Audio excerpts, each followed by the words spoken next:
En ce moment. Bonsoir Hélène Cornet. Bonsoir Guillaume. Ce chiffre d'affaires il est en hausse de 9,5% sur un an à données comparables, mais ne nous leurrons pas, c'est une accélération qui est essentiellement due à la hausse des prix, forcément, Hélène. Oui, mais bon, c'est malgré tout une bonne nouvelle parce que ça fait 3 trimestres consécutifs avec une forte hausse et c'est une forte croissance dont se félicite évidemment le groupe Danone. Toutes les zones géographiques sont en hausse à l'exception de la Russie évidemment et toutes les catégories de produits, notamment la division eau et la division lait infantile qui est vraiment prioritaire, notamment sur le marché chinois. Il y a du mieux également en France, même si Danone se refuse de détailler pays par pays.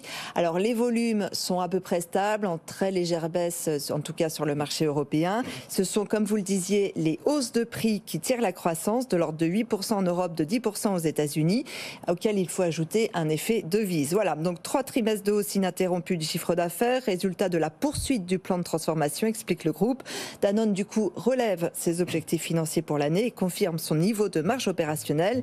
Il reste néanmoins de nombreux défis, notamment réussir à contenir l'inflation, qui passe néanmoins sur les coûts de production et entamer le processus de désengagement du marché russe. Et ben voilà donc les chiffres qui viennent de tomber. On verra ce qu'en pensent les marchés demain à l'ouverture évidemment. Merci.